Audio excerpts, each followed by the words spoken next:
Namun, sebelumnya tekan subscribe, like, serta lonceng untuk mengembangkan channel ini. Dari arah jauh, saya melihat di sana ada kerajaan, tapi dia dari bongkahan batu, bentuknya seperti batu. Di arah batu ini, saya yang duduk di datar batu ini sama beliau, di arah pendopo saya melihat berbagai jenis sosok yang nggak lazim. Dia berbagai bentuk, dan di sini saya nggak bisa ceritakan bentuk-bentuknya seperti apa. Yang pastinya saya melihat ada belasan sosok yang ada di pendopo itu.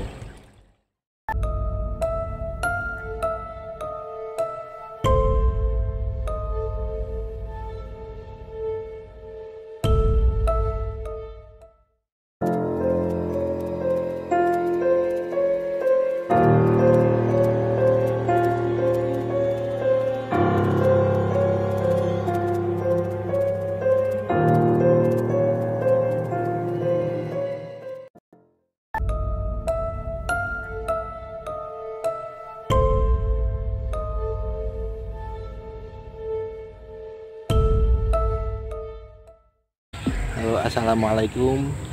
Kembali lagi di channel Aprio Purnama TV, dan kali ini saya mendatangi salah satu area, yaitu area Lengkung Mana, karena di sini saya pernah dikasih mimpi ketika saya upload video yang cerita dari yang Lengkung Mana itu, dan pada malamnya saya dikasih mimpi, dan mimpi itu berlanjut ke malam yang kedua, dimana malam kedua itu tidak mengulang ke malam yang pertama. Jadi malam pertama mimpi itu, kemudian malam kedua dia berlanjut lagi, tidak mengulang ke malam pertama itu. Jadi mimpi itu berlanjut. Nah, di sini saya ngerasa tidak menceritakan, karena jikalau mimpi itu hanya satu malam, saya anggap itu sebagai bunga tidur.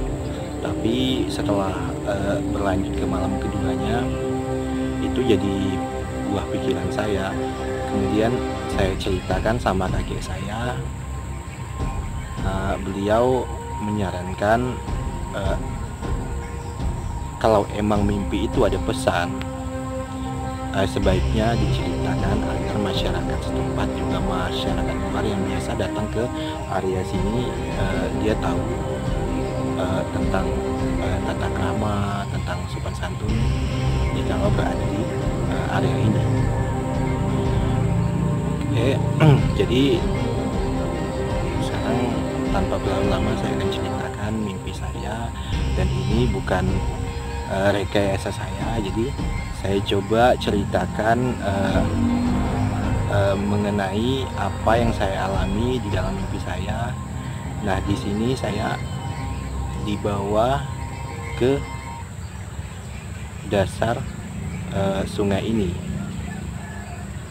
Nah, saya di situ diajak keliling-keliling sama satu sosok, dan sosok itu punya pesan juga kepada saya.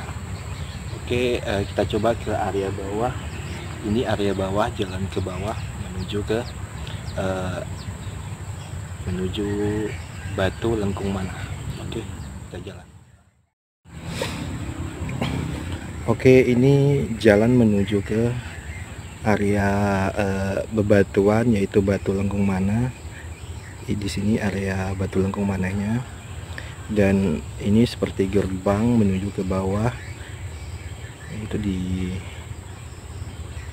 ditumbuhi segala pokok-pokok bambu. Nah, di sini juga ada ini ya, ada apa, jaring ikan punya masyarakat yang ada di sini.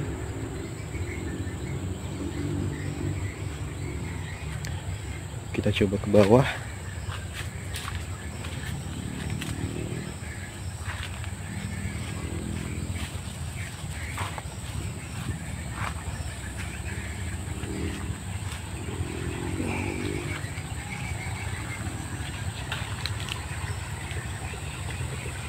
Nah, ini kondisi di bagian bawah. Ini airnya lagi banjir, guys.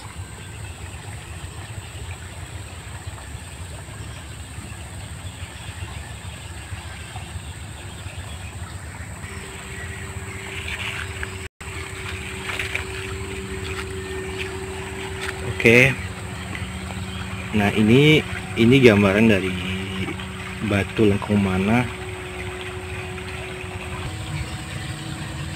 yang dimana area ini biasa dijadikan objek wisata bagi masyarakat setempat maupun masyarakat luar. Kalau dalam kondisi kemarau, airnya surut, jadi di sini dipenuhi dengan batu, dan di sini juga areanya curam ya. Di sini segala tebing-tebing tinggi.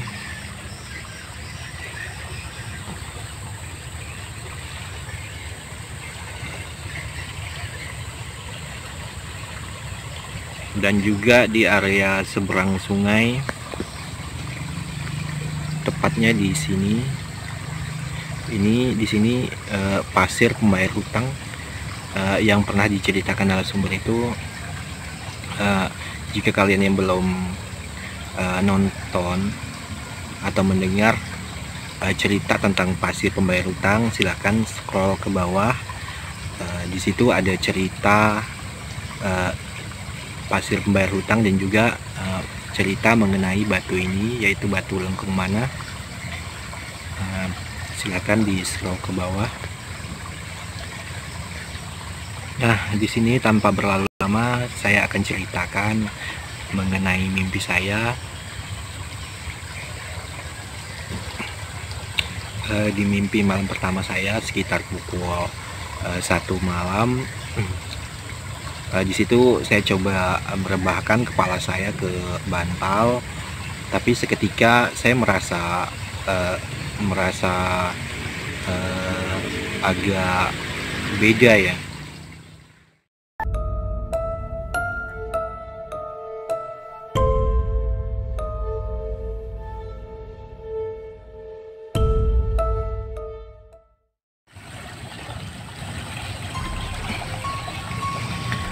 Oke, saya ulangi kembali. Ketika saya meletakkan kepala saya ke bantal, di situ saya merasa sangat ringan, dan seketika itu ketika saya membukakan mata, saya berada di posisi ini, di pertengahan ini. Jadi di pertengahan ini dia ada batu. Kalau di daerah kita disebut batu betahun. Jadi dia akan timbul ketika air surut. Nah, pada saat itu saya nggak sadar sama sekali kalau saya berada di posisi ini. Di situ saya merasa aneh. Pas di posisi ini,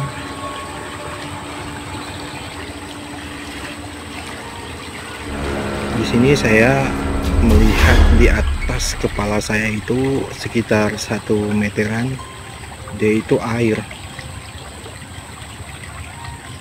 dan di bawah lutut kaki saya juga air.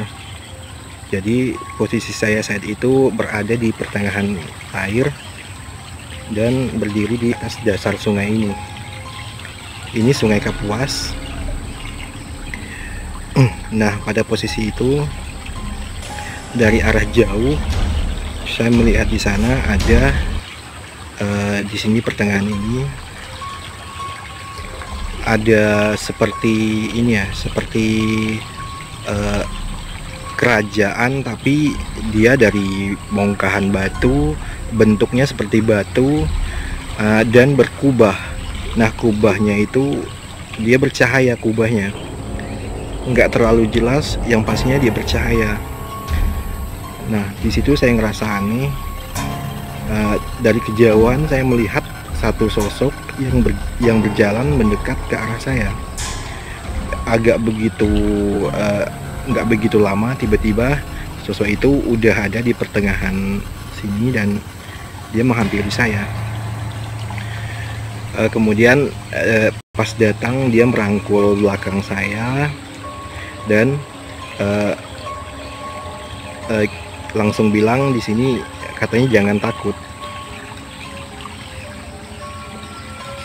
Jangan takut, saya akan mengajak kamu keliling di dasar sungai ini.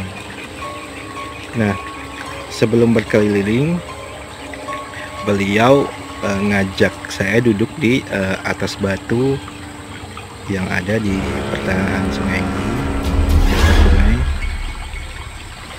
Nah, di situ kita duduk dan juga beliau juga menunjuk ke arah istana yang di sini. Tanpa saya bertanya, dia langsung menceritakan bahwa saya tinggal di situ dan itu tempat saya, katanya. Nah, seketika itu beliau menunjuk ke arah ini, ke arah sini. Jadi posisi saya di bawah dasar situ, saya itu melihat dari bawah, di bawah batu ini dia ada batu lagi di bawahnya, karena ini banjir jadi nggak kelihatan. Nah, di atas batu itu saya melihat ada sesosok perempuan yang terjun dan tenggelam. Jadi jasadnya hanyut terbawa arus. Nah, posisi saya ada di dasar sungai dan melihat perempuan itu terjun ke sungai. Dan seketika itu saya tidak bergeming sama sekali. Di situ saya ingin berucap, tapi saya nggak bisa. Di dalam mimpi saya itu saya nggak bisa berucap sama sekali.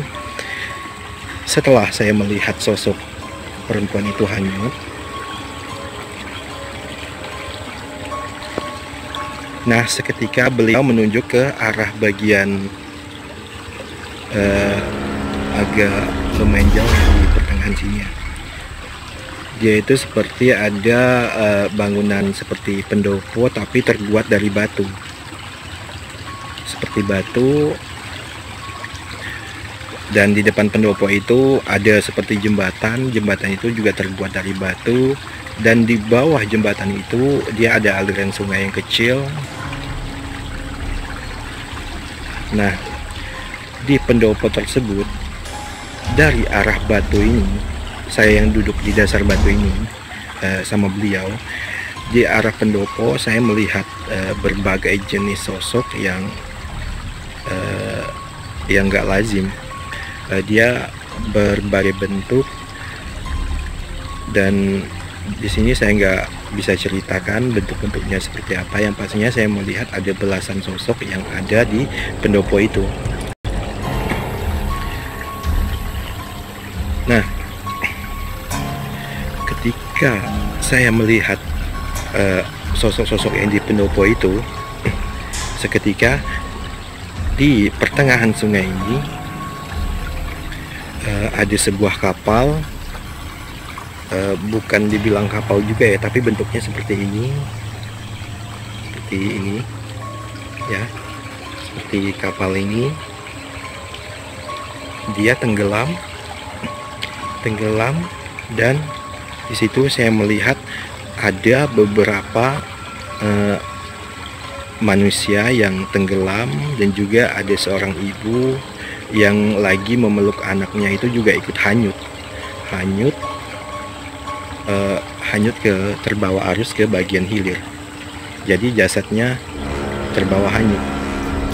Jasadnya itu di situ saya melihat dari arah sini itu dia hanyut, hanyut sampai ke di atas mata saya, di atas kepala saya. Itu saya melihat mereka yang hanyut. Di situ yang saya lihat ada 6 sosok manusia yang tenggelam dan hanyut ke area hilir sungai. Itu yang saya lihat. Nah, di pertengahan sungai ini antara kerajaan yang saya katakan ada kerajaan, karena dia bangunannya seperti batu dan berkubah seperti bercahaya, dan di sini ada pendopo yang dihuni oleh berbagai sosok-sosok, ya bisa saya katakan sebangsa siluman. Nah, dia ada pembatas di pertengahan ini. Ada pembatas, seperti ada pembatas, tapi batasannya itu seperti cahaya agak keputih-putihan. Dia seperti batas. Jadi di area ini area batu, dan di sana area pasir kemali. Dia ada batasnya, seperti cahaya putih atau seperti asap-asap itu. Dia ada batasnya. Nah, posisi saya berdiri pertama di dasar sungai ini, saya berada di posisi bagian pasir. Jadi di sebelah saya itu seperti asap, tapi asap itu bergaris seperti pembatas antara bagian ini dan bagian yang di sana. Nah, ketika posisi kepala saya di atas kepala saya itu air sungai, dan kemudian di bawah lutut saya itu sungai juga, tapi sungainya sangat bersih, dan di sungai itu banyak ikan-ikan. Yang saya aneh, ikan-ikan itu berwarna emas, tapi memang ikan. Dia banyak sekali ikan itu.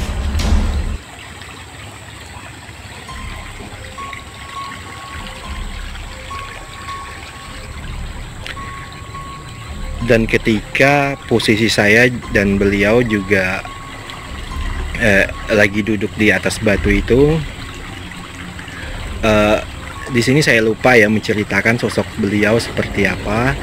Di sini beliau menggunakan baju panjang berwarna kuning, dan juga celana setengah lutut.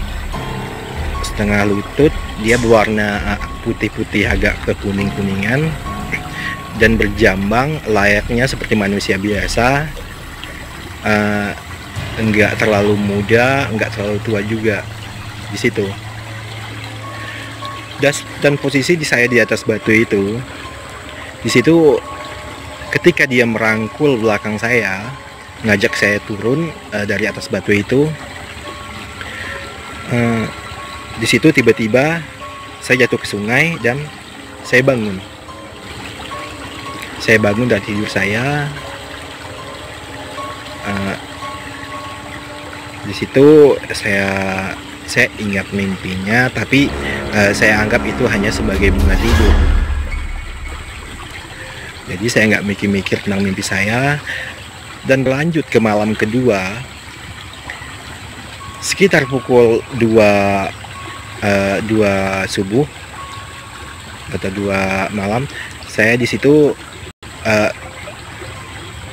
mimpi lagi, dan mimpi itu berlanjut ketika saya berada di dekat batu itu.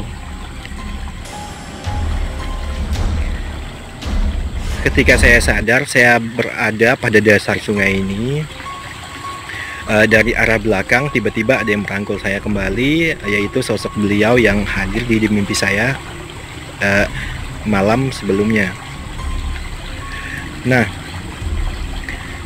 ketika beliau merangkul saya, beliau tersenyum dan mengajak saya pergi ke area teluk ini. Di sini teluk.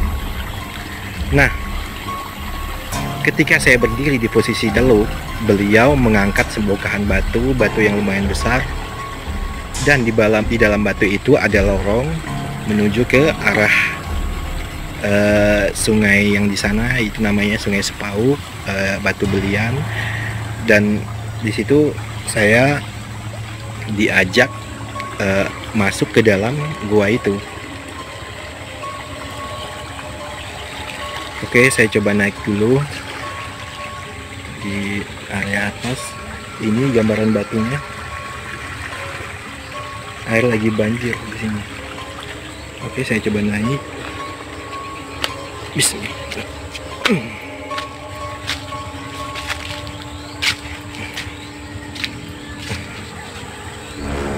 Oke, saya lanjutin.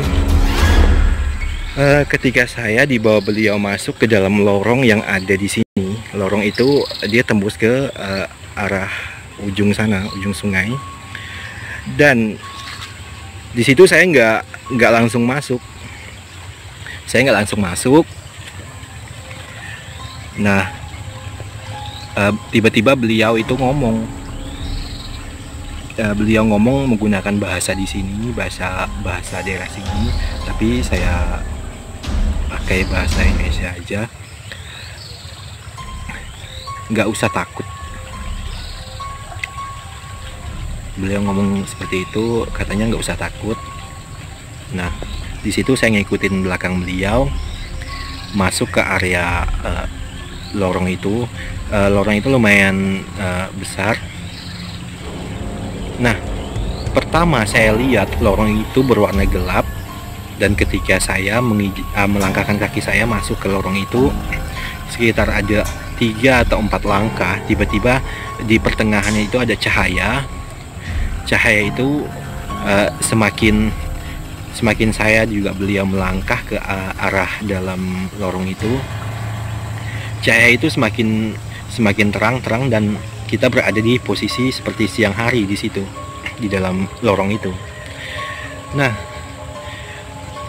di bagian lorong yang lurus mengarah ke bagian sana, di pertengahan itu ada lorong juga yang menuju ke area saya nggak tahu area yang kemana ya. Yang pastinya dia pertengahannya itu bentuknya seperti huruf T. Jadi di pertengahannya itu ada lorong juga. Nah, saya diajak beliau berhenti di pertigaan lorong itu. Di pertigaan itu beliau ngomong, katanya bagian lorong yang ke area kita bilang di sini Batu Belian, di situ tidak ada jalan, dan yang ada jalan cuman di lorong yang ini menuju ke hilir sungai, lorong yang menuju ke hilir sungai sana. Nah, di situ pada malam kedua, di situ saya bisa berbicara. Dibandingkan malam pertama, saya nggak bisa berbicara karena saya bungkam ketika saya ingin berbicara, tapi nggak bisa sama sekali. Dan pas malam kedua itu dengan entengnya saya bisa berbicara dengan beliau dan bertanya-tanya tentang apa yang saya lihat. Nah, ketika kita berada di posisi pertigaan lorong itu, saya diajak masuk ke dalam lorong yang mengarah ke hilir sungai. Di pertengahan itu ada satu ruangan. Jadi lorong itu dia berbentuk ya, satu lorong tapi dia ada ruangan tersendiri. Nah, saya diajak masuk ke dalam ruangan yang bisa dikatakan cuman bongkahan batu. Kemudian ada tempat-tempat seperti tempat duduk, seperti tempat tidur ada di situ, cuman terbuatnya dari batu. Dia terbentuk dari batu. Nah, pada posisi kedua, lorong yang bagian kedua itu, di situ saya melihat ada beberapa manusia yang lagi beraktivitas. Di situ ada perempuan juga ada laki-laki. Nah, ada 2 perempuan yang lagi menampi beras. yang satunya lagi memilih beras dan satunya lagi menampi beras.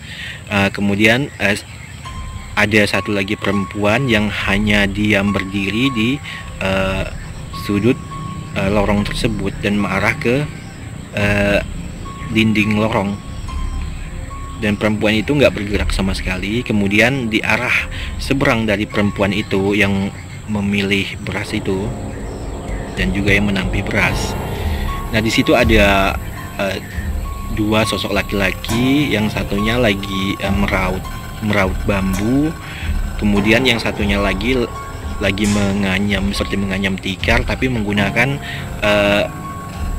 kalau kita di sini bilang tanggui ya, tanggui atau topi yang terbuat dari daun itu.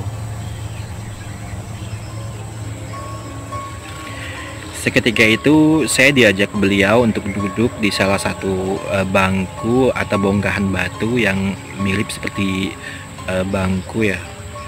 Jadi saya duduk di situ dan juga beliau duduk di dekat saya, dan kita menghadap beberapa manusia yang ada di lorong yang kedua, di bagian lorong yang kedua. Di situ cukup waktu lama ya saya melihat aktivitas mereka tanpa kita berbicara di situ. Mungkin beliau sengaja mendiamkan suasana agar saya fokus melihat aktivitas dari manusia-manusia yang ada di bagian ruangan yang di hadapan kita. Nah,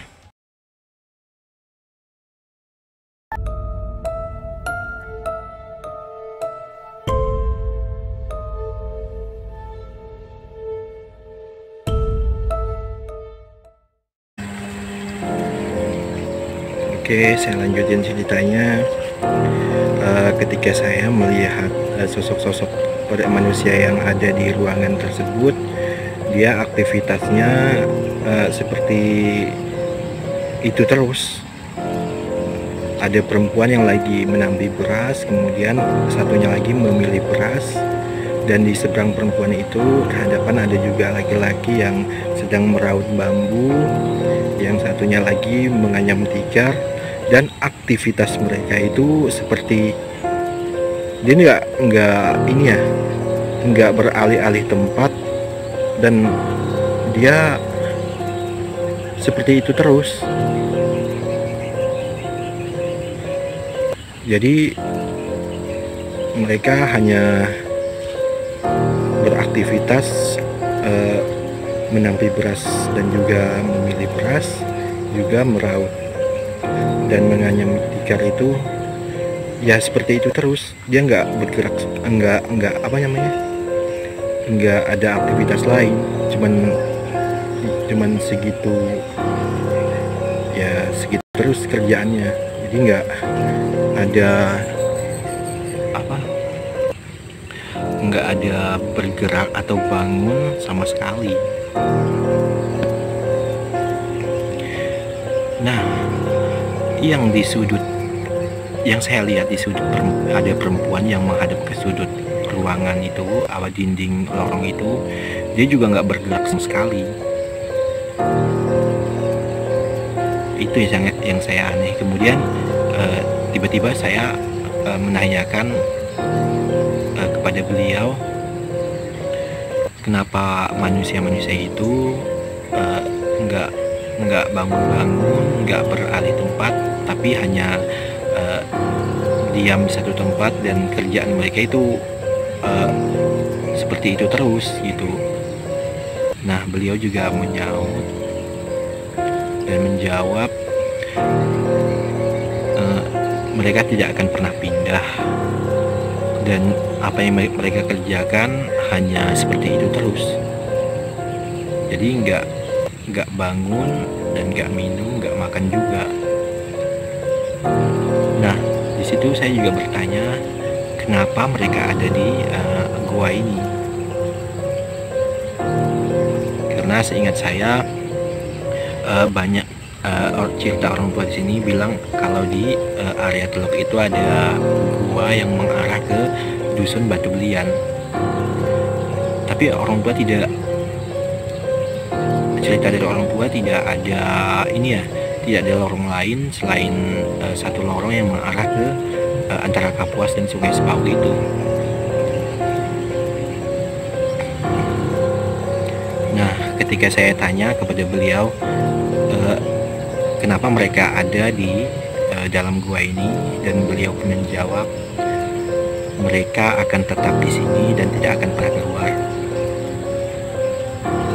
karena mereka punya satu kelalaian atau satu kesalahan, kata beliau, yang mereka tidak bisa kembali lagi ke dunia mereka. Dan seketika itu saya diajak, saya bangun dari tempat duduk saya dan diajak beliau berjalan menuju ke ruangan lorong berikutnya, yaitu setelah ruangan manusia-manusia yang lagi menampi beras itu.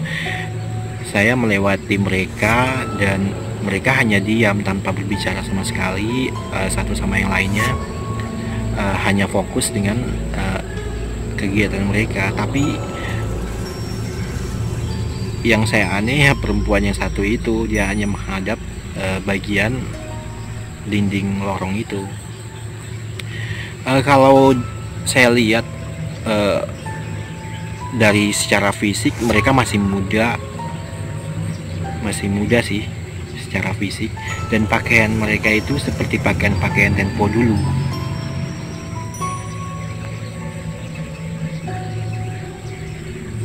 Nah, ketika saya masuk ke ruangan berikutnya, beliau itu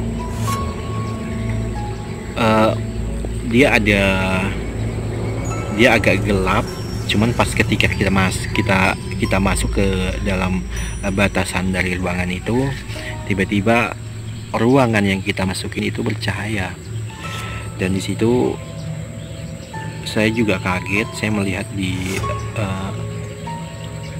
tepi-tepi ruangan itu dia seperti tumpukan-tumpukan cahaya-cahaya, tapi nggak terlalu jelas yang saya lihat. Nah, beliau juga mengajak saya untuk pergi ke ruangan yang ada di ujung sana.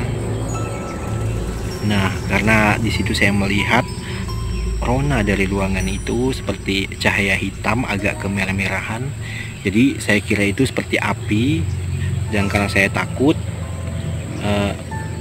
saya ngajak beliau untuk keluar dari ruangan itu, dan beliau pun menurutnya. Pada saat itu tangan beliau itu masih merangkul ke pundak saya di situ. Nah, beliau mengajak saya jalan dan melewati manusia-manusia yang lagi beraktivitas itu. Nah, mereka seperti itu terus, bahkan sampai saya berdiri di pertigaan lorong itu untuk menuju keluar, dan saya lihat ke belakang, mereka masih melakukan aktivitas seperti itu tanpa berbicara satu sama yang lainnya. Kemudian saya masuk ke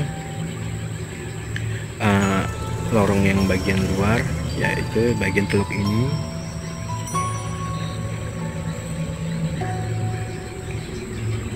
Di bagian teluk situ saya diajak keluar. Kemudian beliau ngajak saya duduk lagi ke batu yang tempat semula kita duduk. Di situ beliau menceritakan bahwasanya kenapa ada manusia-manusia yang tinggal di dalam lorong itu. Di situ beliau mengatakan bahwa mereka tidak akan bisa keluar karena mereka itu punya satu kesalahan yang sudah fatal. Jadi sesuai perjanjian mereka harus mendapatkan hukumannya. Itu kata beliau. Dan beliau juga berpesan kalau kamu sudah berada di atas, itu masih dalam mimpi saya. Beliau ngomong katanya kalau kamu sudah berada di atas,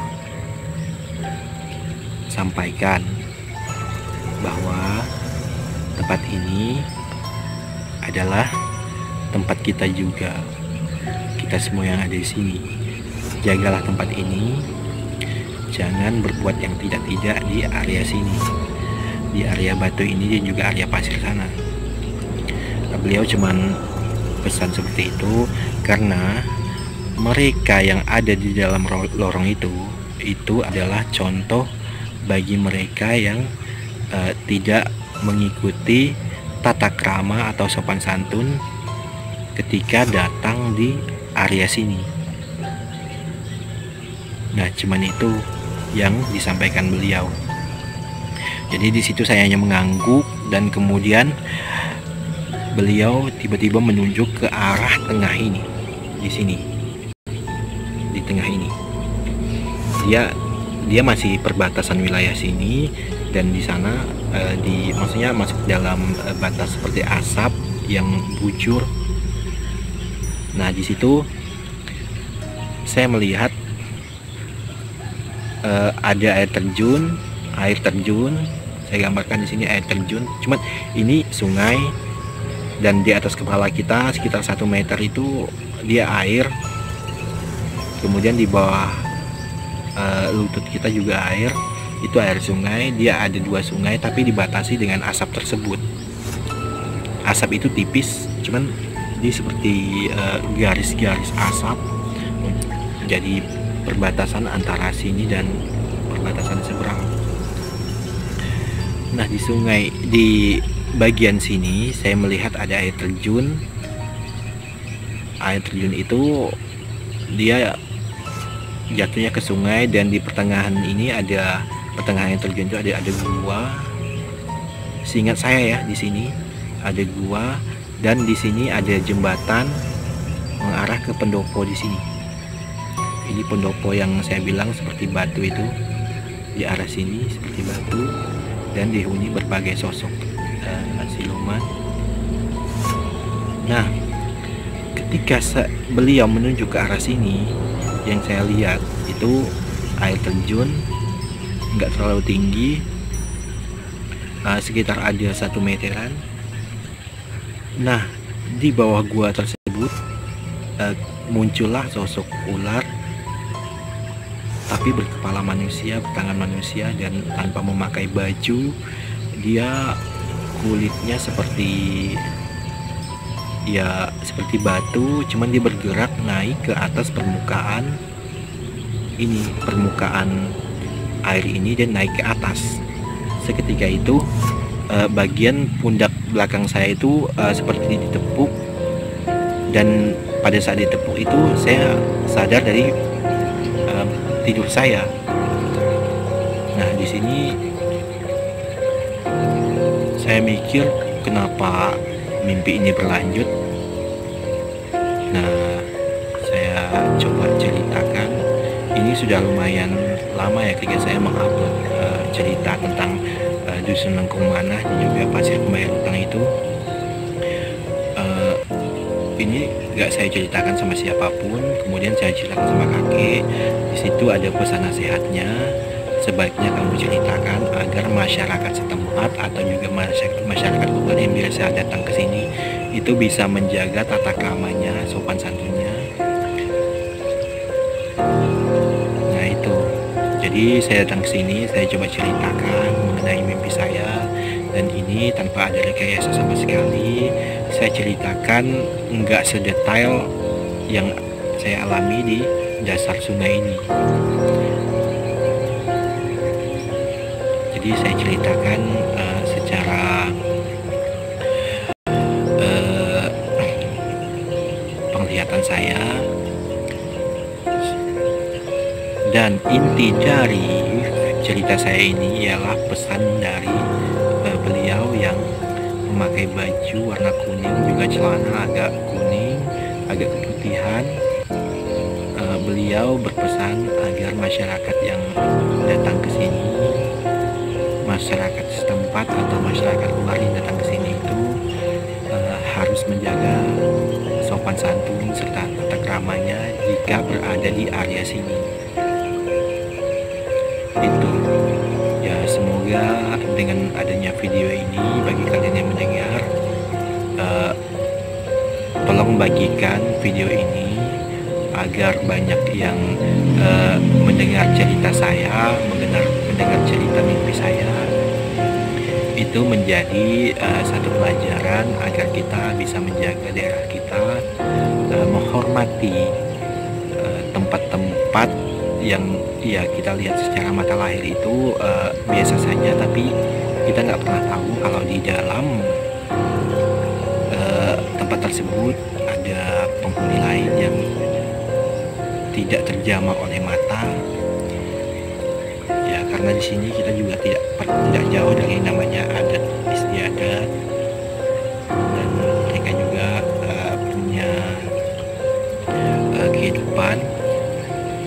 Jadi buat kalian yang dengar, tolong bagikan cerita ini agar semua orang tahu mengenai tempat ini dan juga bisa menjaga etikanya, menjaga tata keramanya, sopan santun dalam datang ke salah satu tempat.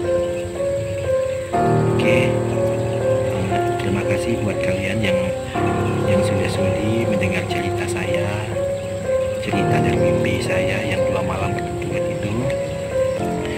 Untuk kalian yang ingin mengembangkan channel saya, mohon dukungannya agar berkembang, agar kedepannya bisa lebih bagus lagi. Silahkan kalian semua, saudara-saudariku, sahabat-sahabatku, teman-temanku, tekan subscribe, yaitu tulisan subscribe di bawah, kemudian lonceng, pilih semua agar kalian bisa mendapatkan notifikasi setiap video-video saya, dan juga like video saya dan juga komen ya, agar kedepannya bisa lebih baik lagi. Karena di konten saya tidak hanya menjelaskan tentang satu konten, karena di sini ada cerita segala pengalaman misteri, juga cerita tentang tempat-tempat angker, legenda-legenda, kemudian tradisi untuk masyarakat kita di sini. Sekali lagi saya terima kasih. Jika kalian mau mendengarkan cerita atau belum mendengarkan cerita dari cerita ada yang lengkung mana, yaitu area tempat ini, batu-batu sini dan juga pasir kebayar utang yang di sana, silahkan scroll ke bawah. Oke, sekali lagi jangan lupa tekan subscribe, lonceng, like, dan komen. Salam sejahtera, salam damai untuk semuanya. Semoga kasih Tuhan memberkati kita semua, dan salam sahabat juga salam